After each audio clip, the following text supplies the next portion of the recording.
Howdy team, welcome to today's episode.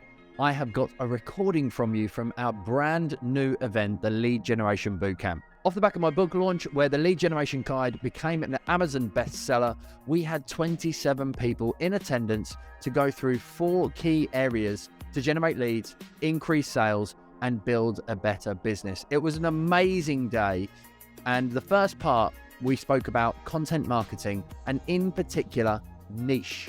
And I know this is an area I've spoken about many times before on the podcast, but it's an area that we went a little bit deeper on, and this little clip is going to hopefully give you some clarity, it's going to give you some ideas, and it's going to give you a strategy that you can utilize to put into practice straight away.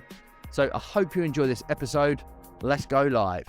So, fan of a niche, really big things around niche. And I know I've talked about this a lot, so I wanted to try and give people more context to understand the differences in a niche. Because often, how many of you think that you're going to restrict the number of clients that you get by having a niche? Because when you talk to that individual, using the same analogy, husband and wife, that kind of mentality, you're getting inside their head, you're using their language, it's appealing to them. You know, you're able to communicate in a way that actually resonates with that individual. So, you know, if I turn around, for example, and you're going to get this, but if I turn around and said something along the lines of women who wear pink coats, all of a sudden you go, she knows that message is for her.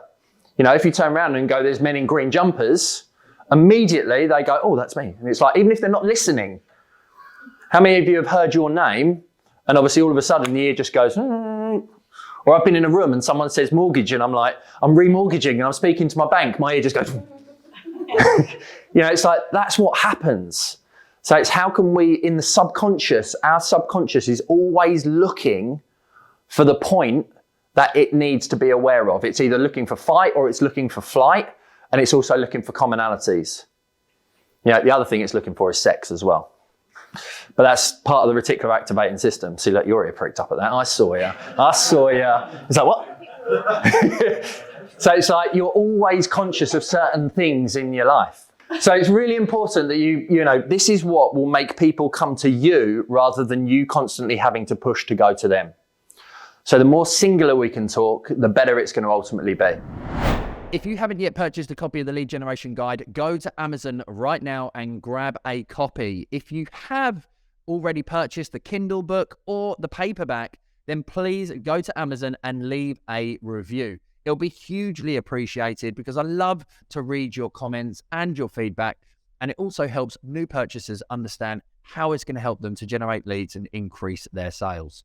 Go to Amazon, leave a review. It'll be highly appreciated. The need for niching is not necessarily forever, but to get that cut through on social media, to get through the noise, if you imagine starting every piece of content or every video with, if you are, and did that for 90 days, I guarantee you, people will start going, that person is the expert in. And that's when you start to attract people to you, because you don't have to, you know, you can change every 90 days if you want to. But having that singular focus for a 90-day period will literally change the game in terms of the simplistic nature that it takes to create the content. And here's the big thing, you know, we can break this down. We can say, I'm going to use mine as an example. You know, I use the self-employed niche, but then what happens under self-employed? If we wanted to, we can go sole trader, we can go limited company director, we can even go property investor if we wanted to. Then what we can even do is we could turn around and go a little bit further. So we can break this down and actually say self-employed individual. We could then go job title. You know, we could go bricky if we wanted to. We can go hairdresser. You know, you can go just literally tradesperson if you wanted to then break that down further.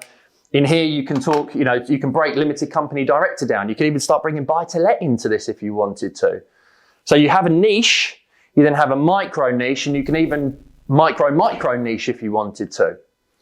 So the fact of how you can think about your client in terms of that, it's going to bring those people to you. And I love the GP versus consultant analogy. You know, a hand surgeon and a heart surgeon, you get paid completely differently to, you know, the general practitioner who's sitting in their office. So when you're seen as that consultant, it makes a massive, massive difference to clients coming to you.